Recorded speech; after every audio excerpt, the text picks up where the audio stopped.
Alex, c'est pas la mi-saison, mais c'est le dernier match avant la trêve. Est-ce que vous êtes là où vous vouliez être à ce moment-là ? On est à la bataille avec pas mal d'autres équipes. Mais il reste 3 matchs d'ici la mi-championnat. Donc il faut bien figurer dans ces 3 matchs-là. Si on figure bien, on sera dans une position où on aura beaucoup d'espoir pour la suite. Donc voilà, les 3 matchs qui restent sont importants aussi à ce titre-là. Sur le plan comptable, en extrayant le pédigré des adversaires, ces 3 matchs de votre championnat. Oui, même si ces équipes-là ne devaient pas être avec nous au départ, puisque Rennes, c'était prévu pour jouer l'Europe. Alors le championnat il est long, peut-être qu'ils vont réussir à y arriver sur la deuxième partie. Brest, ça joue la Ligue des Champions, donc notre championnat, je ne suis pas sûr, mais en tout cas, il figure bien en Ligue des Champions. Et ils ont un calendrier hyper fourni du coup, et puis il restera Montpellier après. Donc oui, il y a 3 matchs pour nous pour prendre des points et puis être dans le coup à la mi-championnat. C'est sûr que ce sont des matchs importants. Est-ce que tu as fixé des challenges points, Alex ? On sait que tu l'avais fait un peu l'année dernière, au fil des journées, tu fixais un peu à ton groupe comme ça des mini-challenges. Est-ce que là tu l'avais fait, notamment jusqu'à la fin 2024 ? Non, mais... Tu continues à le faire ou est-ce que ça peut parfois être un peu piégeux ? C'était surtout des mini-challenges pour avoir un peu plus de vacances au moment des trêves internationales ou au moment de la trêve hivernale. Le problème, c'est qu'avec la trêve hivernale qu'on a là, qui est très très courte, on ne peut pas faire de challenge parce que même si on a envie de permettre aux joueurs de bien récupérer mentalement, le match de Brest va arriver très très vite. Et donc on peut pas, dans ce cadre-là, on peut pas donner plus que ce qu'on va donner. Vous allez jouer Rennes, donc tu disais, qui n'était pas programmé pour être là. Dans le rapport de force un peu psychologique sur ce match-là, voilà, le fait que ça, en fonction du scénario, que ça puisse durer, mal tourner pour eux, pour une raison ou pour une autre, est-ce que ça, voilà, tu en as parlé aux joueurs, est-ce que ça peut compter à un moment donné en votre faveur, ça peut être une arme finalement, au-delà du côté purement foot, le côté mental, quoi. Oui, bien sûr, ça c'est lié au contexte du match, il y a toujours des contextes différents, ça en fera partie, mais nous c'est d'aller faire un match cohérent, ce qu'on fait souvent à l'extérieur, plus qu'à domicile, depuis ce début de saison. Donc d'être cohérent, faire un vrai match, chercher à marquer, parce que si on veut gagner, il faudra forcément marquer, être solide aussi défensivement, voilà, trouver un match cohérent et puis jouer le coup à fond. Ça, c'est une équipe qui a changé de coach il n'y a pas si longtemps. Oui.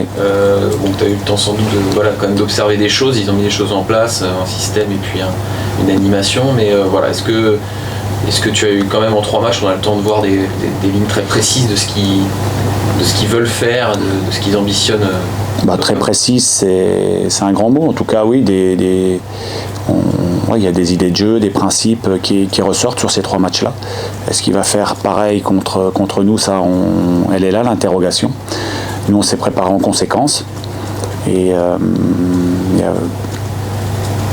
il y a cette équipe de Rennes, bien évidemment, mais c'est surtout à nous ce qu'on va faire. Si on fait pas un bon match, ça se passera pas bien. Donc évidemment, il y a leurs caractéristiques, mais il y a aussi nous ce qu'on doit y mettre.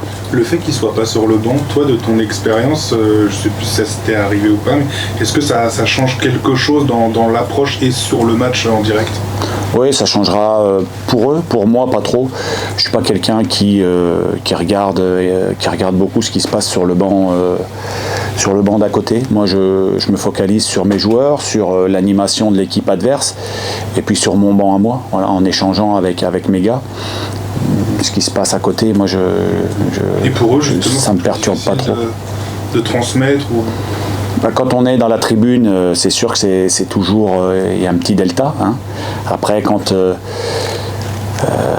l'équipe prend les choses en main, voilà, on a moins de boulot. Ça dépend du contexte du match en fin de compte. Tu te bases que sur ce qu'il a fait depuis qu'il arrive là, ou tu as aussi peut-être un peu regardé ce qu'il faisait à Marseille à l'époque Oui, je me souviens du match à Marseille où il y avait des choses qui étaient très intéressantes avec un système hybride.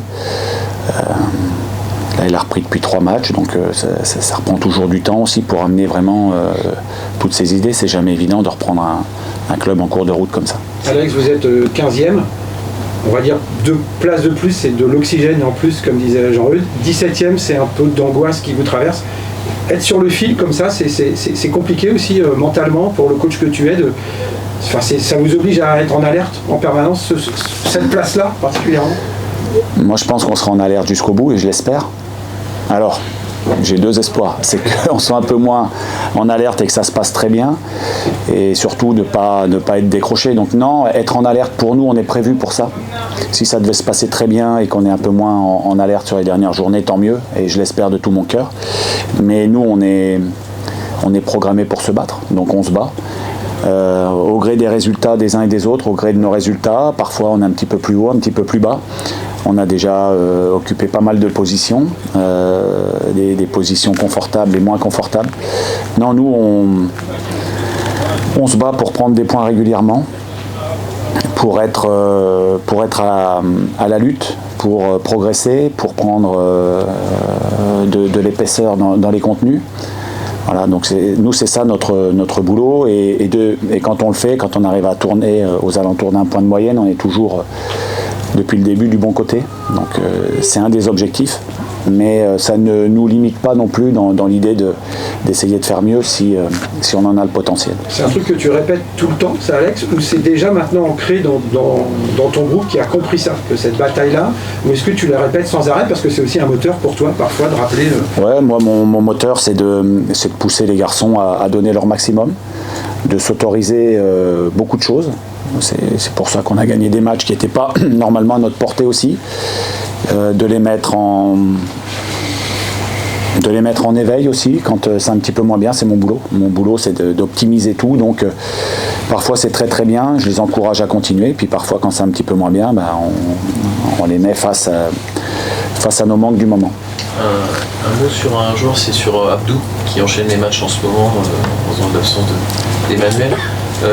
Quel regard tu portes sur la manière dont il a repris le poste, qu'il a beaucoup occupé la saison dernière, sa capacité aussi à se mettre au niveau de la Ligue 1, quel regard tu portes sur ça?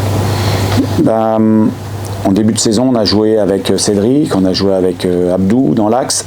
Au 4e match, j'ai changé. On est repassé à 4 et j'avais mis Bioumla, qui était l'une des recrues estivales à ce poste-là, qu'on avait laissé un peu de temps et qui est devenu titulaire.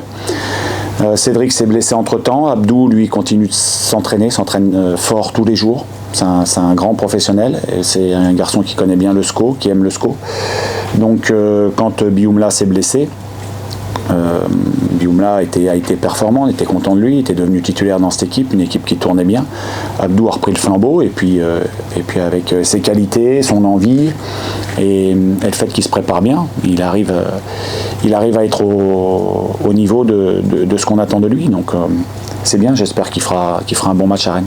C'est précieux un joueur comme ça pour un coach aussi, même si c'est quelqu'un qui ne part pas forcément titulaire au départ en Ligue 1 en tout cas, comme depuis les années de Ligue 1 précédemment aussi, mais qui à un moment donné, quand on a besoin de lui, avec ses qualités à lui, arrive à faire le boulot, quoi. La difficulté quand on est dans ces positions-là, c'est on ne sait pas quand est-ce qu'on va être appelé à. Et le fait de répondre présent dans ces moments-là, c'est très important pour moi. C'est confortable. On parlait de cette rencontre face à un Stade Rennais qui ne devrait pas être là. Vous savez que vous devez jouer ce maintien. Est-ce que le côté mental peut prendre le dessus quand c'est comme ça? On peut en faire une force en tout cas. Nous, on n'est pas surpris, peut-être un peu plus. Ce sont des matchs très importants avec une pression forte et une pression négative pour eux. Nous, c'est une pression, c'est certainement plus une pression négative parce qu'ils n'avaient pas l'intention d'être à cette position-là. Après, ça reste un match et je le répète, si on ne fait pas un bon match, on n'aura aucune chance. Si on fait un bon match, on aura toutes nos chances comme on l'a prouvé depuis quelques temps. Tu as plus de certitude à l'extérieur ou pas par rapport à tes derniers déplacements? Oui, à domicile, on a joué des gros. On a joué que des équipes du top 10. J'ai un gros regret, c'est ce match de Reims où on n'avait pas été bon et on n'avait pas été cohérent. Les autres, on a perdu contre de bonnes équipes et ne croyez pas que je m'en contente. Je suis enragé de perdre ces matchs à domicile, mais c'est comme ça. On avance. En revanche, à l'extérieur, on a fait un bon début de championnat. Face à quelques gros aussi.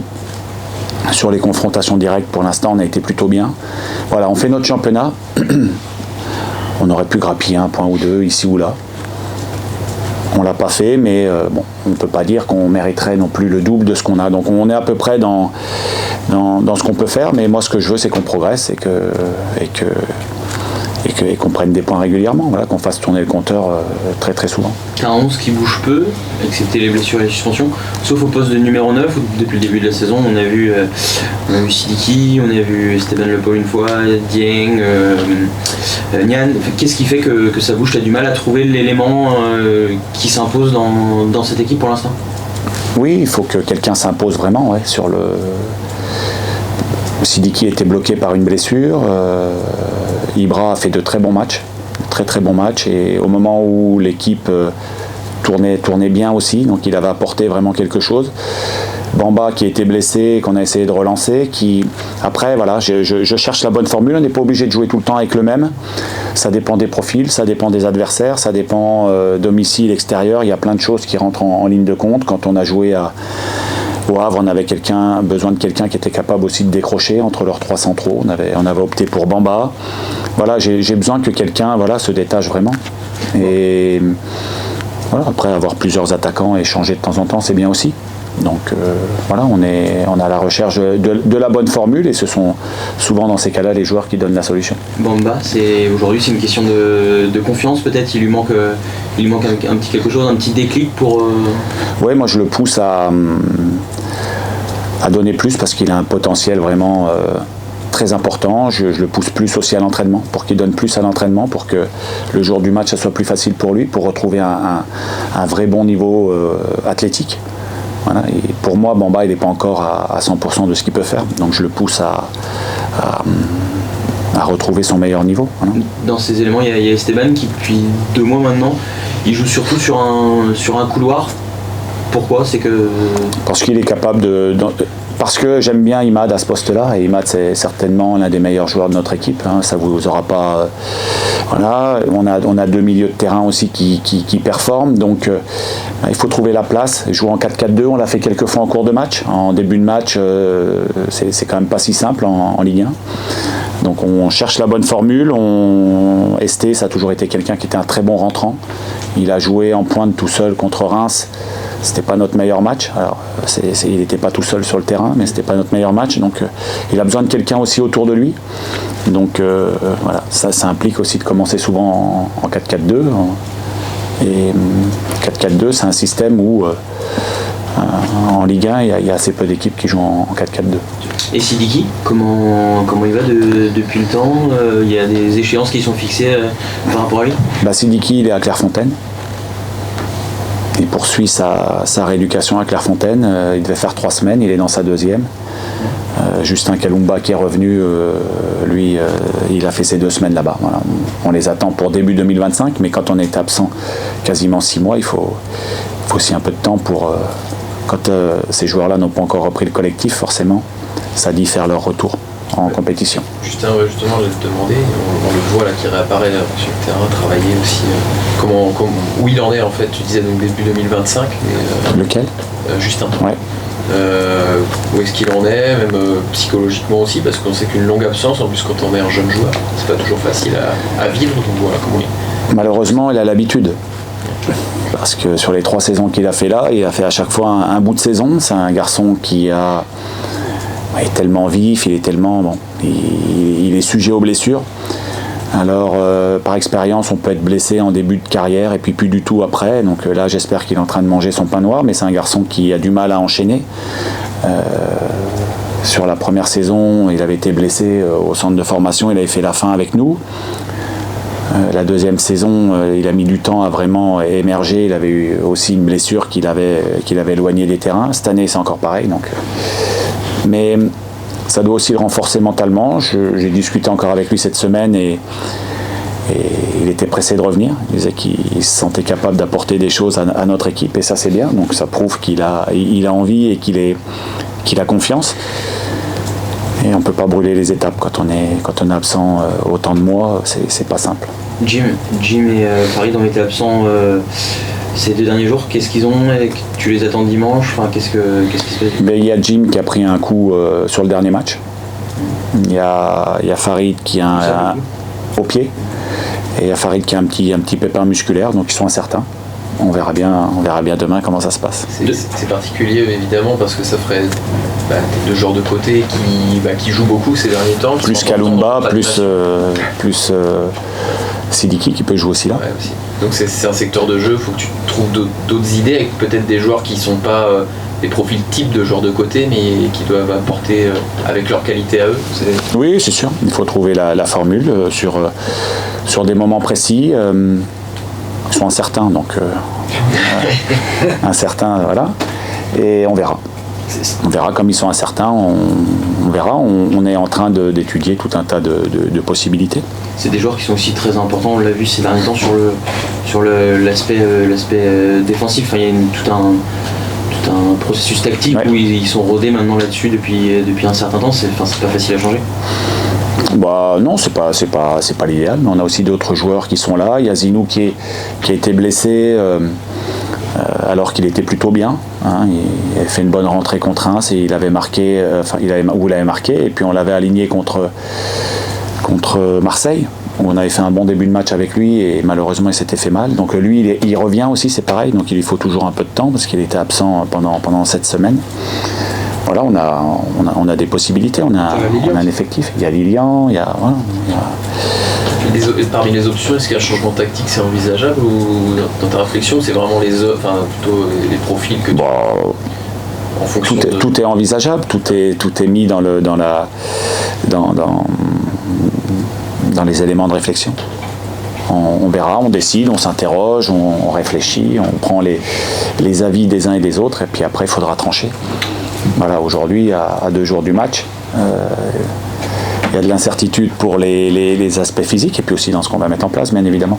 Pour Emmanuel Biomla, il y a une durée, tu sais à peu près moi, j'aimerais qu'il soit à la reprise du 28 décembre, prêt à s'entraîner fort. Voilà, c'est ce que j'ai demandé. Là, il est encore trop juste sur le match de Rennes. La semaine d'après, il sera encore juste et c'est sur un synthétique. Donc l'idée, c'est qu'il se prépare bien pour la reprise du 28. C'est ça l'idée. Le terrain synthétique de Bobigny, ça n'arrange pas non plus les choses par rapport au retour éventuel de certains blessés. Vous coupez du 23 au 27 du coup C'est ça, on reprend le 28. Et vous avez vu que c'est des vacances qui sont très courtes. Synthétique à Bobigny ? Ouais.